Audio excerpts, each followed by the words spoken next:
Donc je vous invite à ouvrir dans le Nouveau Testament. Et ce matin, j'ai reculé d'une semaine ce que je voulais faire pour le début de l'année, parce que je me suis rendu compte, j'étais pratiquement rendu à la fin de l'étude sur le livre des Éphésiens. Je me suis rendu compte que j'ai sauté 4 versets. Et c'est assez étrange parce que les 4 versets se trouvaient au début de l'épître. Alors je les ai sautés. Et comme on veut avoir sur Internet toutes les prédications d'Éphésiens, je me suis dit, en ce début d'année, on va reprendre ce texte que j'ai sauté. Et c'est un texte très intéressant qui est extrêmement encourageant. Et moi, ça m'a vraiment encouragé, puis j'espère que ça va être le cas pour vous. On va regarder dans Éphésiens au chapitre 1, versets 11 à 14. Éphésiens chapitre 1, versets 11 à 14. Et après, c'est promis, on n'enseignera pas Éphésiens pendant quelques temps. Alors, Éphésiens, au chapitre 1, à partir du verset 11 à 14. Alors, je vous rappelle que ce passage fait partie d'une prière, c'est la 3e partie de la prière de Paul, qui débute au verset 3. Du verset 3 jusqu'au verset 14, c'est une seule phrase dans l'original, donc elle est longue la phrase. Et on va regarder cette 3e partie maintenant. Alors verset 11, Éphésiens, chapitre 1.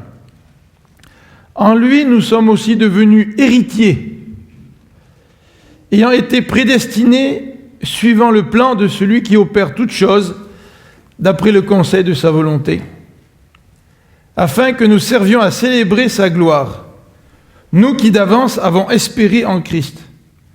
En lui, vous aussi, après avoir entendu la parole de la vérité, l'évangile de votre salut, en lui vous avez cru, et vous avez été scellés du Saint-Esprit qui avait été promis, lequel est un gage de notre héritage, pour la rédemption de ceux que Dieu s'est acquis pour célébrer sa gloire.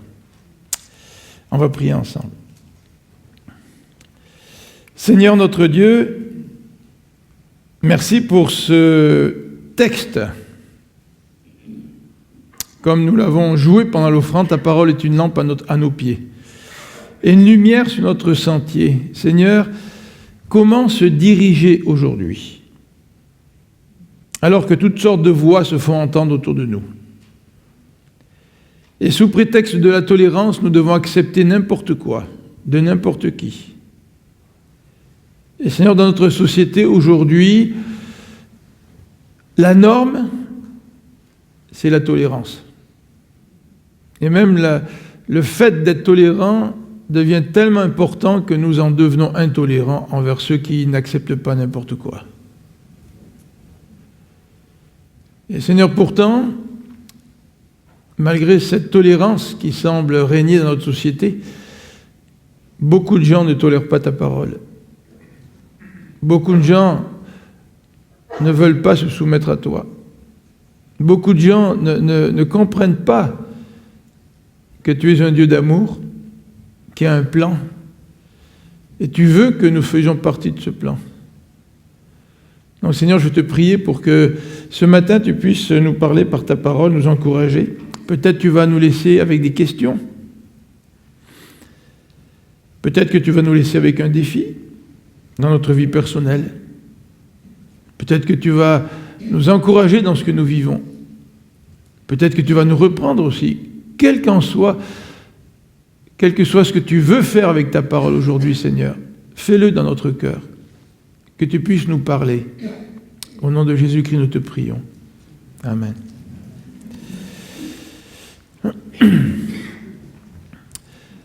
Alors cette prière, comme on a dit tout à l'heure, c'est une longue prière, presque 11 versets. Et les thèmes de cette prière, certains se retrouvent au début de la prière, puis sont repris à la fin de la prière. Nous allons voir dans ces versets 11 à 14 que certains éléments reviennent, des éléments que nous avons déjà rencontrés au début de la prière. Et cette fin de prière est extrêmement encourageante pour nous parce qu'elle traite du sujet suivant de l'héritage. l'héritage. Et c'est vrai que lorsque nous lisons la parole de Dieu et que nous lisons des textes qui nous parlent de notre héritage, ça nous intéresse particulièrement. Alors ce matin, j'aimerais donner comme titre à cette méditation le titre suivant, « L'héritage de Dieu ». Et je vais expliquer pourquoi ce titre. L'héritage de Dieu, pour la bonne raison que le peuple de Dieu, d'après ces versets, on va le regarder en détail, au premier abord ça ne sort pas nécessairement comme tel, mais le peuple de Dieu est l'héritage de Dieu. Nous, on a tendance à croire que Dieu va nous donner un héritage à nous, mais nous sommes l'héritage de Dieu. On va regarder ça dans ces premiers versets. Ensuite, ce que j'aimerais regarder avec vous, c'est comment Dieu s'est-il constitué un héritage? Comment s'est-il constitué un héritage? Le texte ici parle de volonté de Dieu. Alors, nous allons regarder ça ensemble. Et puis nous allons terminer par une conclusion qui va couvrir la raison pour laquelle Dieu s'est choisi un héritage. Ça fait un peu bizarre pour nous que quelqu'un se choisisse un héritage. Tu sais? Mais on va regarder ensemble ce passage et on va terminer par 3 applications qui sont, en tout cas qui ont été pour moi et qui sont encore pour moi, une source d'encouragement. Et j'espère que ce sera un encouragement pour chacun d'entre vous. Alors, premier élément, l'héritage de Dieu, le peuple de Dieu est l'héritage de Dieu. Alors, dans ce passage, au verset 11, nous pouvons lire ceci. « En lui, en Jésus-Christ, nous sommes aussi devenus héritiers. » Alors, à la première lecture, nous pourrions nous poser la question, s'agit-il vraiment d'un héritage que le chrétien reçoit? Parce que la Bible parle d'héritage. Elle dit que nous sommes co-héritiers avec Jésus-Christ, vous vous rappelez? Parce que nous sommes frères et sœurs, nous faisons partie de la famille de Dieu. Donc, parce que je fais partie de la famille de Dieu, Dieu va me donner un héritage. À chacun d'entre nous, il va nous donner un héritage. Et parmi cet héritage, il y a toute cette communion avec lui, en sa présence, après notre mort, n'est-ce pas? C'est vrai, la parole de Dieu parle de cela. Mais quand on regarde un petit peu plus près, on peut se poser la question, est-ce que le texte ne parle-t-il pas de l'héritage de Dieu? Non pas d'un héritage que Dieu nous donne, mais un héritage qui appartient à Dieu. En fait, quand on lit un petit peu l'original emploie un verbe, pour ceux qui ont fait un petit peu de grec, il y en a 2 ou 3 dans l'Assemblée, qui est traduit ici par « devenu héritier », mais en fait, le verbe qui est employé fait référence à des lots. Vous savez, dans l'Ancien Testament, on tirait au sort pour attribuer des lots, pour attribuer des terrains, n'est-ce pas? Et ce verbe ici est employé au passif. Donc, au passif, vous vous rappelez, quand on dit « la souris est mangée par le chat », c'est pas la souris qui fait l'action. Elle subit l'action. C'est le chat qui mange. Et quand on parle de l'actif, on met le chat sujet du verbe. Le chat mange la souris. Et ici, c'est un verbe au passif, c'est-à-dire que nous sommes devenus l'héritage, ou nous sommes devenus le lot de Dieu. En fait, on pourrait le traduire de cette façon-là. Et une Bible, en français, l'a indiqué dans sa note, c'est la Bible de la Tobe. Vous savez, la Bible écuménique. Je ne sais pas si vous avez quelqu'un à la Bible avec vous, cette Bible-là, mais si vous avez les notes, la Bible de la Tobe nous dit ceci, « On peut comprendre ainsi. En lui, nous avons été choisis comme son lot, comme son partage, son héritage. » C'est-à-dire l'héritage de Dieu. On a été choisis, puis nous, on constitue l'héritage de Dieu. Alors, devant cette situation, pour regarder un petit peu le contexte, en fait, le contexte nous dit, au verset 14, le contexte ne nous aide peut-être pas énormément, mais le verset 14 nous dit, il parle du Saint-Esprit, lequel est un gage de notre héritage. Ah, le verset 14 parle de l'héritage des chrétiens. Mais si vous lisez le reste du verset 14, pour la rédemption de ceux que Dieu s'est acquis. Dieu s'est acquis un peuple. Donc Dieu s'est choisi un héritage. Donc l'idée que nous sommes ou nous pouvons être l'héritage de Dieu c'est une façon très légitime de lire ce passage. Alors, quel que soit le choix que vous allez prendre, parce qu'il nous faut choisir à un moment donné, que vous pensez que ce verset 11 mette l'accent sur notre héritage que Dieu veut nous donner, ou si vous pensez que le verset 11 met l'accent sur nous qui sommes devenus l'héritage de Dieu, quoi qu'il en soit, il ne faut pas oublier que l'Ancien Testament, et je vais vous inviter à lire avec moi ces quelques versets, développe cette idée que le peuple de Dieu est l'héritage de Dieu. Et en fait, si vous remarquez dans ce verset 11, le pronom personnel qui est utilisé, c'est nous. Nous sommes devenus l'héritage de Dieu. Et si vous lisez un petit peu plus loin, au verset 13, il dit « Et vous, après avoir entendu la parole de Dieu ». C'est comme si Paul fait une différence entre nous et vous. C'est qui nous? Nous peut très bien désigner le peuple de Dieu, les Juifs, qui sont l'héritage de Dieu. Et plus tard, bien ceux qui ont accepté le message de l'Évangile après la mort et la résurrection de Christ, vous, dont il est question au verset 13, ont entendu le message de l'Évangile et ils ont cru. Et eux aussi ont été incorporés dans la famille de Dieu. Et vous voyez que plus tard, un peu plus tard, encore à la fin du verset 13, vous avez cru, vous avez été scellés du Saint-Esprit qui avait été promis, lequel est un gage. Et là, il change de pronom personnel de notre héritage. C'est comme s'il parle de différentes personnes. Il parle de nous les Juifs qui étions l'héritage de Dieu. Ensuite, de vous qui avez entendu parler du message, puis vous avez cru, vous avez été scellés du Saint-Esprit. Et puis nous tous ensemble, on reçoit par le Saint-Esprit ce gage que le Seigneur nous a donné.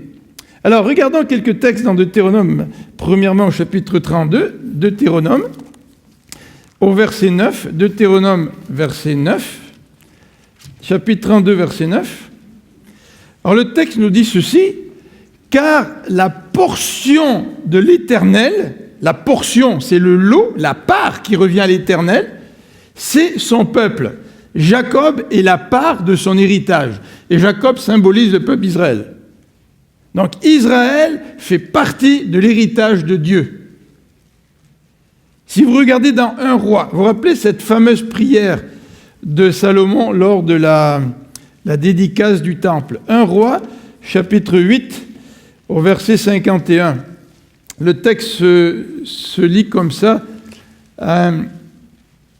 Alors Salomon prie, puis il dit « Pardonne à ton peuple ses péchés et toutes ses transgressions. » excite ou suscite la compassion de ceux qui les retiennent captifs, afin qu'ils aient pitié d'eux. Et puis là, au verset 51, il nous dit « Car ils sont ton peuple et ton héritage. Et tu les as fait sortir d'Égypte au milieu d'une fournaise de fer. » Le peuple, dans l'Ancien Testament, est vu comme étant l'héritage de Dieu. Ah, c'est extraordinaire, ça. Je ne sais pas si vous vous voyez comme étant l'héritage de Dieu. Nous sommes l'héritage de Dieu. Regardez dans Psaume au chapitre 33, verset 12. Psaume chapitre 33, verset 12. On a encore un beau verset qui nous dit ceci. « Heureuse la nation dont l'Éternel est le Dieu. Heureux le peuple qu'il choisit pour son héritage. » Dieu se choisit un peuple pour que ce peuple lui appartienne et soit son héritage. Le dernier verset que nous avons à l'écran, c'est Psaume 106, verset 40, qui nous dit, et ça c'est un contexte beaucoup plus triste, parce que c'est la réaction de Dieu face au péché du peuple. Le verset 40 nous dit « La colère de l'Éternel s'enflamma contre son peuple et il prit en horreur son héritage à cause de son péché. » Alors, quelle que soit l'interprétation que vous donnez à ce passage, vous savez qu'on se pose toujours la question, quelle est l'intention de l'apôtre Paul, quelle est l'intention de l'auteur quand on lit un passage. Si vous croyez que l'héritage, c'est un héritage pour les chrétiens, bien, vous ne commettez pas d'hérésie. Mais si vous croyez qu'à cause du verbe qui est au passif, que nous sommes l'héritage, nous sommes devenus l'héritage de Dieu, bien en tout cas, vous avez un support dans l'Ancien Testament qui nous dit que le peuple de Dieu est vraiment l'héritage de Dieu. Alors qu'est-ce que ça veut dire si on croit qu'Israël est le lot de Dieu et l'héritage de Dieu? Eh bien, ça veut dire que nous lui appartenons. Alors, je ne sais pas si en tant que chrétien, vous vous considérez comme appartenant à Dieu. Je ne m'appartiens plus, j'appartiens à mon maître. Vous vous rappelez le chant d'Exode qui présente le Seigneur comme étant mon maître? Je veux suivre mon maître. Hein? Bien, les chrétiens tirent leur nom de Christ. Christ a donné le mot chrétien. Les chrétiens tirent leur nom de Christ parce qu'ils ont un maître. Les chrétiens, ce ne sont pas ceux qui adoptent une philosophie de vie. Ce ne sont pas des gens qui acceptent une religion. Ce sont des gens qui suivent un maître. Et le drame dans l'histoire du christianisme, c'est que des millions de gens ont porté le nom de chrétien alors qu'ils ne suivent pas Christ. Et les gens autour d'eux les regardent en disant « C'est ça des chrétiens ? Ben moi, je ne veux pas être un chrétien. » Mais Jésus lui-même l'a dit. Beaucoup de gens diront « Seigneur, Seigneur, est-ce qu'on n'a pas fait des miracles en ton nom? Est-ce qu'on n'a pas fait ceci ou cela ?» Et le Seigneur va leur dire « Éloignez-vous de moi, je ne vous connais pas. » Porter le nom de chrétien ne veut pas dire que tu es un chrétien. Et ici, dans ce passage, l'apôtre Paul nous rappelle que le peuple de Dieu, il appartient à Dieu. En tout cas, le verset clair est très précis. Le Saint-Esprit qui est un gage, le verset 14, pardon. Le Saint-Esprit est un gage de notre héritage pour la rédemption de ceux que Dieu s'est acquis. Dieu s'est acquis un peuple. Il s'est forgé un peuple. En fait, si on regarde de plus près la terminologie dans ce passage, le terme employé, c'est la rédemption. Vous savez, dans le milieu chrétien, on parle du rédempteur. Puis demandez à des gens autour de vous qu'est-ce que ça veut dire rédempteur. Tout le monde chante le chant du milieu chrétien. Hein? Mais la plupart des gens ne savent pas ce que ça veut dire, un rédempteur. La rédemption, ou le rédempteur, c'est celui qui rachète. C'est celui qui acquiert au moyen d'un prix. Donc ici, au verset 14, le texte nous dit que Dieu s'est acquis. Il s'est acheté quelque chose. Dieu s'est fait un cadeau. Mercredi, à la réunion de prière, Joseph était là, puis il avait sa petite tablette. Et puis vous savez que moi, je suis un petit peu gadget aussi, là. Et à mon anniversaire, au mois de juin, l'année dernière, j'ai demandé à mes enfants, ils ne savaient pas comment acheter, j'ai dit, faites un pot là, en commun, puis vous mettez de l'argent là-dedans, puis moi je paye la différence, puis je m'achète une tablette. Tu sais. Alors Joseph a eu sa petite tablette, alors j'ai dit, « Hey Joseph, le Père Noël est passé chez toi à Noël ?» Il m'a dit, « Non, c'est pas le Père Noël, c'est moi qui me suis acheté. » Alors j'ai dit, « Ah Joseph, tu brises le mythe là, tu sais, c'est terrible. » Mais vous savez ce que c'est quand on acquiert quelque chose pour soi, n'est-ce pas? Nous voulons quelque chose. Ben, Dieu a voulu quelque chose. Et Dieu s'est fait un cadeau. Dieu s'est formé un peuple, il s'est acquis un peuple, et il a payé pour cela. Et nous le savons, la Bible dit, il a payé au travers du sacrifice de Jésus-Christ. Alors quand on regarde encore la terminologie dans ce passage, au verset 14, le texte nous dit, le Saint-Esprit est un gage de notre héritage pour la rédemption que Dieu s'est acquis. Rédemption de ceux que Dieu s'est acquis. Wow, il y a plusieurs mots là-dedans. Dans l'original, c'est la rédemption de sa propriété. C'est-à-dire, il s'est racheté ce qui était à lui. Donc, Dieu s'est racheté un peuple. Et dans l'Ancien Testament, nous retrouvons encore ce concept dans plusieurs versets. Et j'aimerais que nous puissions les lire aussi ensemble. Dans Exode, au chapitre 19. Exode, au chapitre 19, le texte se lit comme suit. Au chapitre 19, verset 5. C'est extraordinaire parce que ce thème du peuple de Dieu revient à travers toute la Bible. Vous savez, il y a des dizaines d'auteurs dans la Bible. La Bible a été rédigée sur des centaines d'années, même plus de 1500 ans, et pourtant il y a des thèmes qui courent à travers les pages de la Bible. Donc ces thèmes-là sont importants. Au verset 5, « Si vous écoutez maintenant ma voix, et si vous gardez mon alliance, vous m'appartiendrai entre tous les peuples, car toute la terre est à moi. Dieu a des droits sur sa création, c'est lui le créateur, hein, c'est à lui. Et là, le texte dit, si vous écoutez ma voix, si vous gardez mon alliance, vous appartiendrez à Dieu. Le peuple appartiendra à Dieu. Deutéronome 7, verset 6. Et cette semaine, dans notre cours, on a parlé du Deutéronome qui présente la loi, l'alliance de Dieu.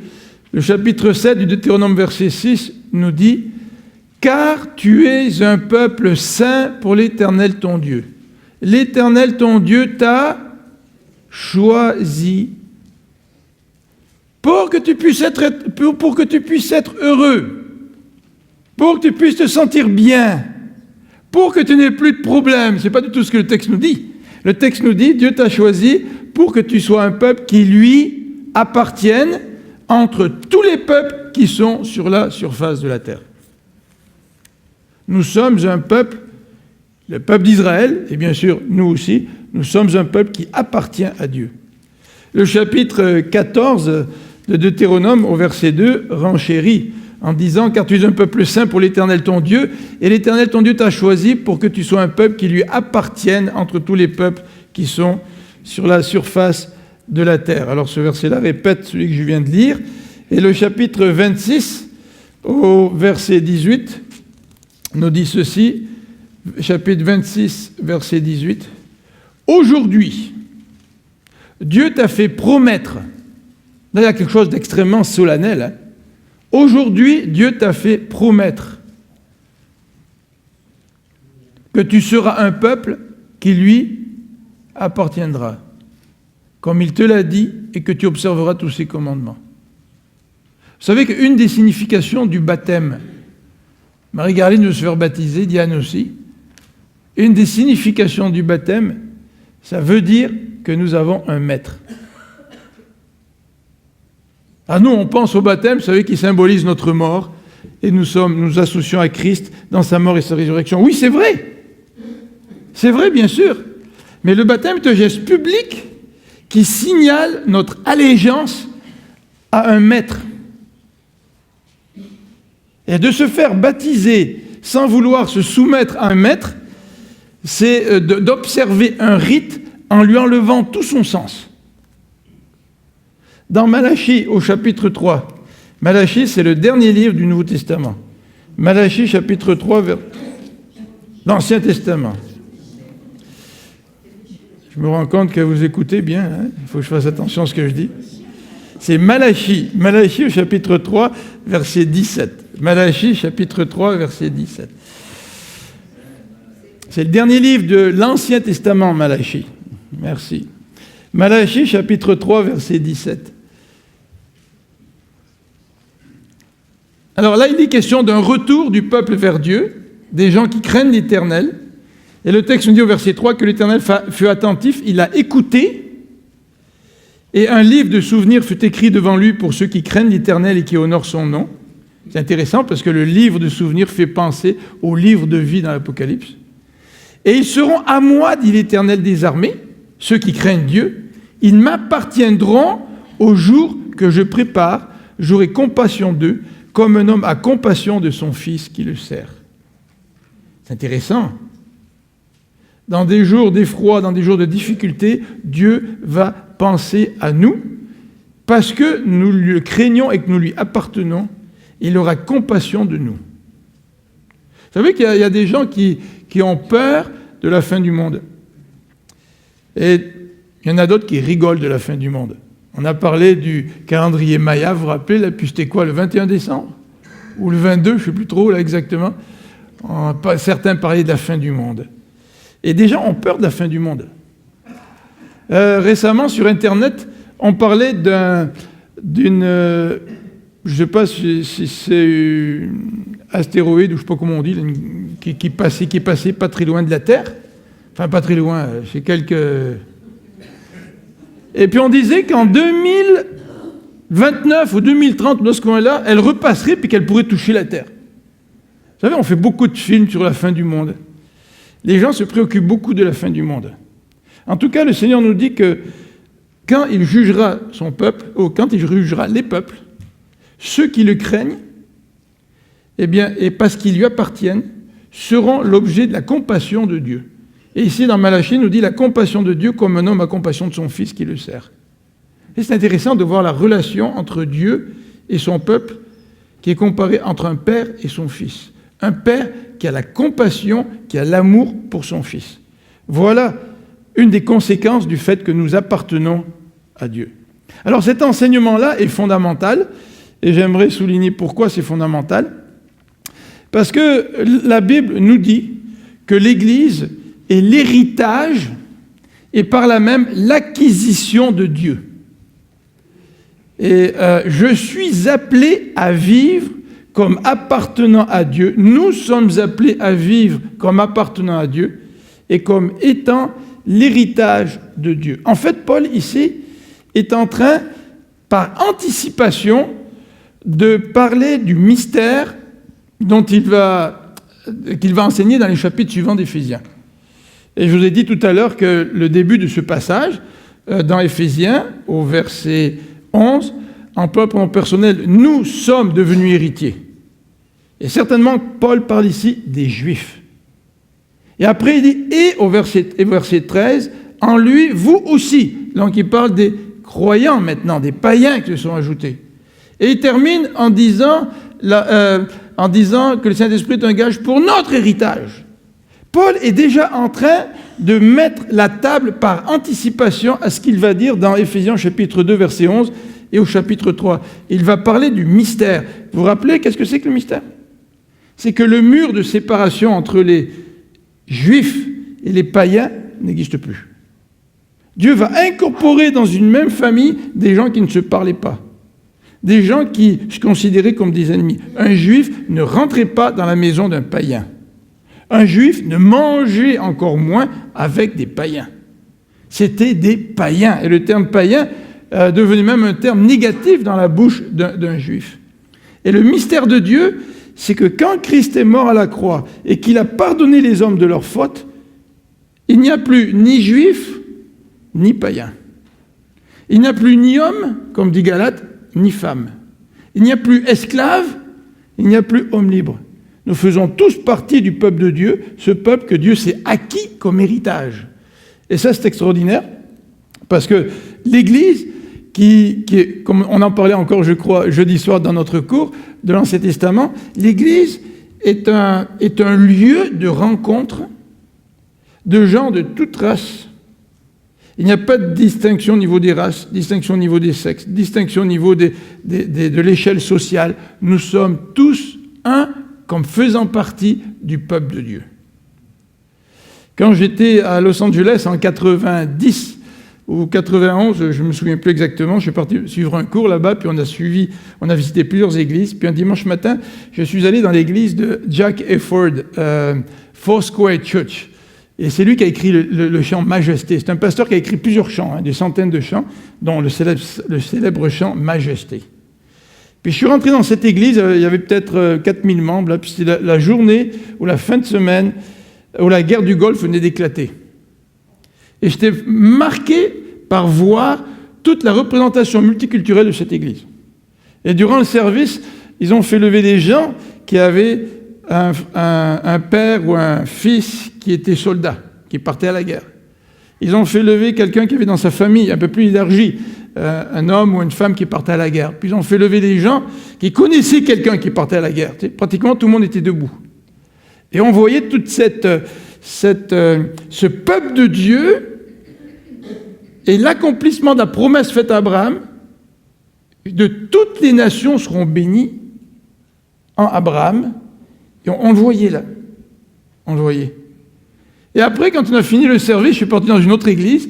Puis cette autre église, elle était beaucoup plus blanche anglo-saxonne. Tu sais? Alors il y avait évidemment des gens de différentes nationalités ou de races dans cette église, mais la majorité, c'était frappant. On a regardé l'église, puis les différentes nationalités ne ressortaient pas à travers l'église. Et le contraste était là, tu sais. Une église qui représentait visuellement la promesse faite à Abraham, et une autre église qui était plus, comment dirais-je, culturelle, où les gens se rassemblaient parce qu'ils étaient plus semblables les uns aux autres. Mais quelle magnifique Église lorsqu'on réalise que dans cette Église est incorporé de gens de toutes les races, de toutes les tribus, de toutes couches sociales. Il n'y a plus d'esclaves et de riches. Il n'y a plus d'esclaves et d'hommes libres. Et l'esclavage a divisé une société à l'époque de Paul. Vraiment, c'était une ligne de démarcation. Il n'y avait plus de séparation entre les hommes et les femmes. Là encore, l'histoire a créé des divisions entre les gens. Mais l'Église de Dieu abolit ces murs de séparation pour que nous soyons tous intégrés dans l'héritage que nous formons pour notre Dieu. Alors, deux questions se posent à la lueur de ce passage. C'est comment le peuple de Dieu est-il devenu l'héritage de Dieu et pourquoi? Alors, comment? J'aimerais attirer votre attention dans les versets 11 et 12 qui nous dit que ce peuple est devenu l'héritage de Dieu et ce n'est pas par hasard. Ce n'est pas par hasard. Regardez le verset 11. Nous sommes devenus le peuple de Dieu, l'héritage de Dieu, ayant été prédestinés, ayant été choisis. Et la prédestination fait allusion non pas à la connaissance de Dieu, Dieu est omniscient et c'est tout. Dieu sait à l'avance ce qui va se passer. Mais la prédestination fait allusion au choix de Dieu. C'est tout à fait différent de la connaissance. Moi, je peux connaître ce qui va se passer, mais je n'ai aucun pouvoir à changer quoi que ce soit. Mais Dieu a choisi d'avance ce peuple pour qu'il soit son héritage. Et les termes utilisés dans ce passage sont très forts. Il est question de plan. Regardez au verset 11. Suivant le plan, Dieu avait un plan. Le plan de celui qui opère toutes choses. Et Dieu agit selon le conseil de sa volonté, selon la décision personnelle qu'il prend. Donc ce n'est pas un hasard que nous sommes l'héritage de Dieu. D'ailleurs, ce thème est repris dans les versets 5 et 9 de la même prière, au chapitre 1 d'Éphésiens. Alors, vous allez me dire, ouais, mais la prédestination, puis là on commence à parler théologie. Tu sais. Ouais, mais si je suis sauvé, j'ai rien à faire, Dieu décide, puis moi je suis passif. C'est pas ça qu'on retrouve dans ces versets-là. Regardez au verset 13 ce que Paul nous dit d'une même souffle. C'est que nous avons une responsabilité. Nous avons, vous aussi, après avoir entendu la parole de la vérité, l'évangile de votre salut, en lui, vous avez cru. Je fais partie du peuple de Dieu parce qu'à un moment donné, j'ai entendu et à un moment donné, j'ai cru. Alors bien sûr, il y a une tension là entre la prédestination de Dieu puis ma responsabilité individuelle. Et au lieu de philosopher pour essayer de comprendre ce mystère de plus en plus, n'est-il pas mieux que de répondre à l'appel de Dieu? N'est-il pas mieux de croire nous-mêmes et de recevoir Dieu dans notre vie et de pouvoir dire « oui, c'est vrai, Dieu est maintenant dans ma vie et je fais partie de cet héritage de Dieu ». Alors ce passage, pour indiquer comment Dieu s'est choisi un héritage, va parler du Saint-Esprit. Et ce Saint-Esprit, au verset 13, la deuxième partie du verset 13, c'est par le Saint-Esprit que nous avons été scellés. Et le texte nous dit, le Saint-Esprit qui avait été promis. Donc le Saint-Esprit, c'est le Saint-Esprit de la promesse. Et ça, c'est intéressant, parce que Jésus a promis que le Saint-Esprit viendrait.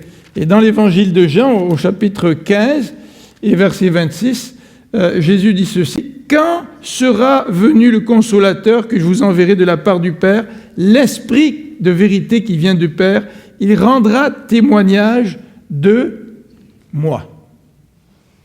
Ça, c'est intéressant. Pourquoi est-ce que je suis chrétien aujourd'hui?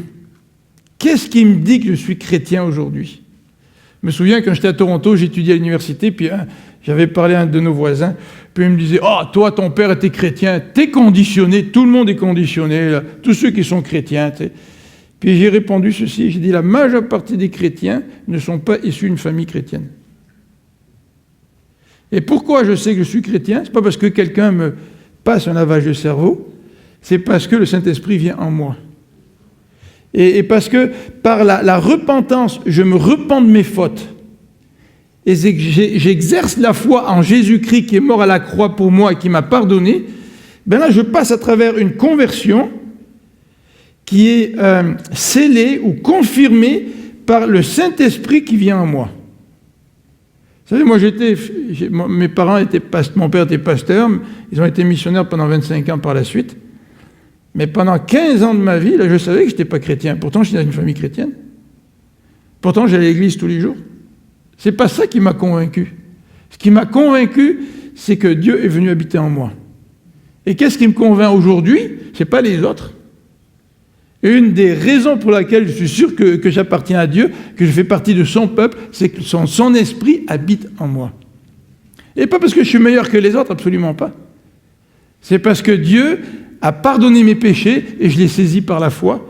Et j'ai regretté ma vie loin de lui. Je suis venu à lui par la repentance et la foi. Et Dieu a fait son œuvre dans ma vie et il continue à la faire. Nous avons bien d'autres versets qui nous parlent de la présence du Saint-Esprit dans notre cœur, n'est-ce pas? Nous avons les textes dans les Actes qui parlent de la venue du Saint-Esprit. À la fois parmi les Juifs. Puis après, ça a été les païens avec Corneille. Puis ça a été les Samaritains avec Philippe et Jean qui prêchaient. Le Saint-Esprit est venu là. Et les Juifs qui pensaient être le seul peuple de Dieu sur la terre n'ont pas pu faire autrement que de reconnaître que des païens étaient touchés par Dieu parce que ces païens recevaient le même esprit qu'eux avaient reçu. C'est l'Esprit de Dieu qui fait que je me tourne vers quelqu'un d'autre qui n'a pas le même arrière-plan que moi. Quelqu'un qui a un âge différent de moi. Quelqu'un qui appartient à une race différente ou à un sexe différent. Mais je sais que cette personne-là fait partie du peuple de Dieu parce qu'elle a le même esprit que celui que j'ai reçu. Et vous avez des très beaux passages, notamment dans Romains au chapitre 8. C'est un passage extraordinaire, Romains chapitre 8, à partir du verset 9, qui nous dit ceci. « Vous ne vivez pas selon la chair, mais selon Dieu, si du moins l'Esprit de Dieu habite en vous. Si quelqu'un n'a pas l'Esprit de Christ, il ne lui... » Encore cette idée d'appartenance. Nous appartenons à Dieu parce que nous avons l'Esprit de Dieu. Le verset 11 nous dit « Et si l'Esprit de celui qui a ressuscité Jésus d'entre les morts habite en vous, celui qui a ressuscité Christ d'entre les morts rendra aussi la vie à vos corps mortels par son Esprit qui habite en vous. » C'est parce que le Saint-Esprit habite en nous que je peux croire à la résurrection. C'est extraordinaire, ça. Verset 14 jusqu'au verset 16. « Car tous ceux qui sont conduits par l'Esprit de Dieu sont fils de Dieu. » Il n'est pas écrit « car tous ceux qui portent le nom de chrétien sont fils de Dieu ». Comme on a dit tout à l'heure, bien des gens portent le nom de chrétien et font honte au christianisme, font honte à Christ. Ils ne devraient jamais porter le nom de chrétien. Mais le texte ici nous dit que tous ceux qui sont conduits par l'Esprit de Dieu sont fils de Dieu. Et vous n'avez point reçu un esprit de servitude pour être encore dans la crainte, mais vous avez reçu un esprit d'adoption par lequel nous crions « Abba, Père ». Si je peux dire à Dieu, et en y croyant, là, pas simplement une formule, si je peux m'adresser à Dieu en disant « Mon Dieu est mon Père », et d'y croire, c'est parce que le Saint-Esprit est en moi. Je me rappelle quand j'étais à Châteauguay, il y a un gars qui venait à l'église, il parlait toujours de « lui qui est en haut ». Qu'est-ce que ça veut dire, lui qui est en haut? Qu'est-ce que ça nous enseigne sur la relation qu'il a avec Dieu, lui qui est en haut? Et le texte continue ici au verset 16. « L'Esprit lui-même rend témoignage à notre esprit que nous sommes... » Pourquoi des hommes et des femmes sont-ils morts? Pourquoi des hommes et des femmes sont persécutés? Pourquoi des hommes et des femmes n'abandonnent pas la foi malgré tout ce qui peut leur arriver, malgré toutes les difficultés, les problèmes?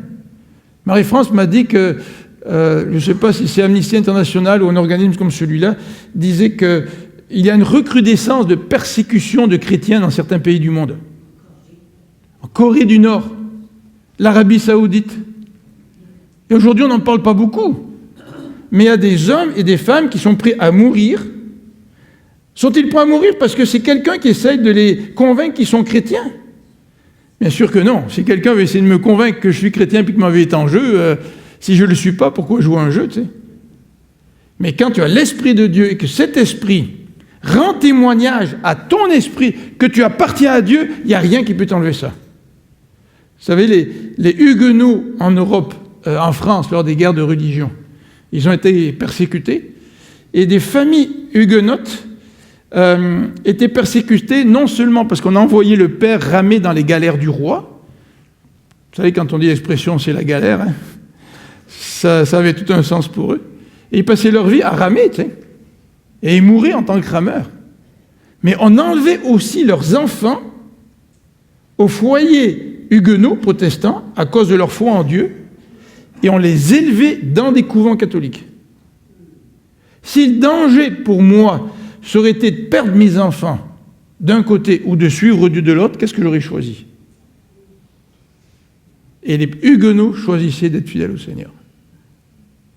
Et si on lisait toute l'histoire de la Bible et de réaliser que Maître de Sassy avait été enlevé à sa famille lors des persécutions, et il s'était formé pour être moine dans un couvent, et qu'à un moment donné, il a été touché par la lecture du Nouveau Testament, puis il a décidé de traduire en français la Bible pour la mettre au service du peuple, bien nous voyons que Dieu se révèle, que Dieu agit lorsque nous sommes prêts à le suivre, quel que soit le prix. Le Saint-Esprit, nous dit ce passage ici, est décrit comme étant un sceau et un gage. Qu'est-ce que c'est qu'un sceau? C'est pas S-O-T, hein, c'est S-C-U-A-U. Et vous avez un sceau sur votre page du bulletin. Et le sceau marque la propriété. Nous sommes la propriété de Dieu. Et comment Dieu marque-t-il sa propriété? C'est qu'il nous a scellés de son Saint-Esprit. Le Saint-Esprit est en nous, et la Bible parle de cœur, du centre de la personne. Dieu nous a scellés pour que nous soyons convaincus que nous lui appartenons. Et plus que cela, Dieu nous donne un gage. Vous savez ce que c'est un gage? Ce n'est pas dans le contexte de jouer de l'argent, là. Un gage, c'est un acompte. Un gage, ce sont des arts. Un gage, c'est une certitude que si j'ai mis de l'argent pour quelque chose, ça va m'être réservé, puis je l'aurai. Je pourrai revenir, puis je pourrai l'avoir. Et le Saint-Esprit est un gage de cet héritage que Dieu nous donne. C'est une garantie de notre héritage. Alors en conclusion, j'aimerais rapidement passer sur ces quelques éléments. Pourquoi Dieu s'est-il choisi un héritage? Pourquoi? Eh bien, Dieu s'est choisi un héritage d'après les versets 5 et 6, pour se faire un peuple. Il nous a adoptés. Dieu s'est choisi un héritage au verset 12, afin que nous soyons, nous dit le texte, au verset 12, excusez, je retrouve le passage, verset 12, afin que nous servions à célébrer sa gloire. Et l'original est plus fort que ça. L'original dit, afin que nous soyons. Ça fait allusion à ce que nous sommes, pas à ce que nous faisons. Ça fait allusion à notre nature, pas à ce que nous faisons. Il nous a choisis afin que nous soyons à la louange de sa gloire. C'est-à-dire que nous soyons continuellement en train de louer le Seigneur. Et le verset 14 nous explique pourquoi le Saint-Esprit est en nous pour célébrer sa gloire. Il nous a choisis pour que nous puissions célébrer la grandeur de notre Dieu. Alors il y a une petite nuance.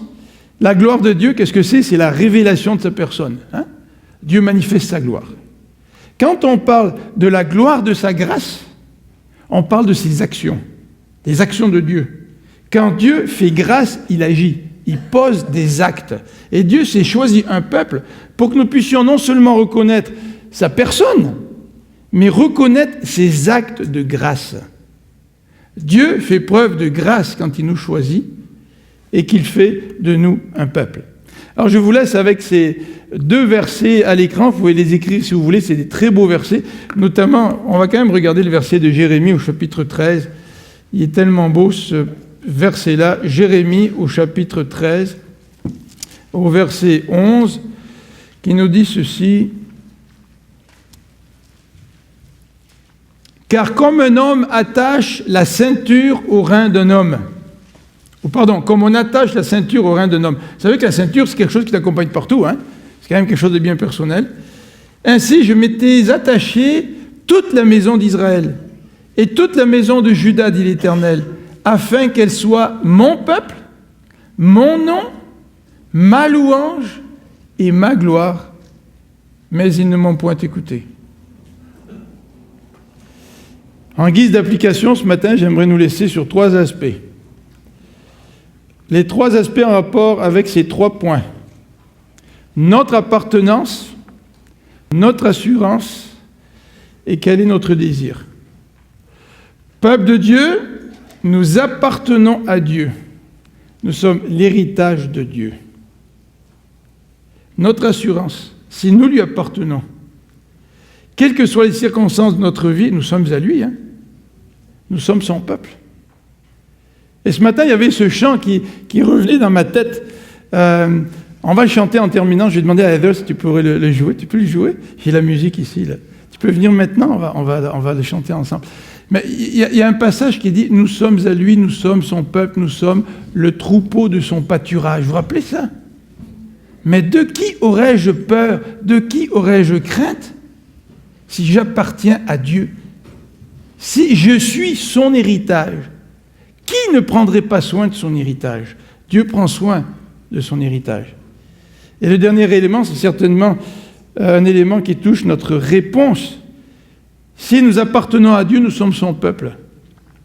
Si nous sommes assurés qu'il prend soin de nous, est-ce que nous répondons à notre Dieu par ce désir de célébrer la grandeur et la grâce de notre Dieu? On va chanter ensemble ce chant-là. Je pense que vous le connaissez peut-être. Ça va, Heather? Tu le connais? C'est une surprise que j'ai faite à Heather ce matin, là. Et on va le chanter dans un esprit de prière. Et non seulement en nous rappelant que nous sommes à Dieu, sachez-le là, nous sommes à Dieu, mais en nous posant la question, comment nous répondons à cela? Nous sommes l'héritage de Dieu, nous lui appartenons. Quelle est notre réponse aujourd'hui, ce matin? Quelle sera notre réponse durant la semaine?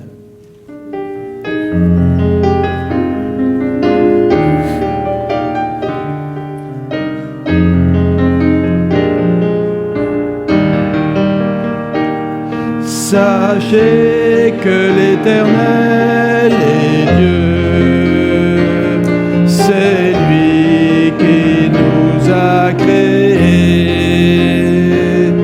Nous sommes à lui, nous sommes à lui, nous sommes son peuple, le troupeau dont il est le berger.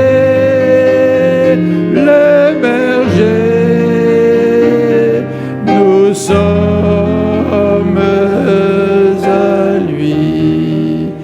Alors je ne sais pas si vous pouvez tous ce matin dire que vous êtes à lui, mais mon souhait c'est que vous puissiez le rencontrer puis savoir que c'est un Dieu extraordinaire. Encore une fois. Sachez que l'Éternel est Dieu, c'est lui qui nous a créés.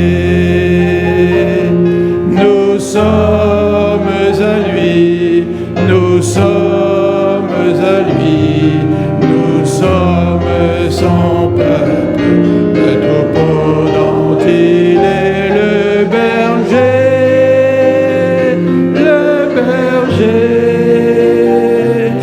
Nous sommes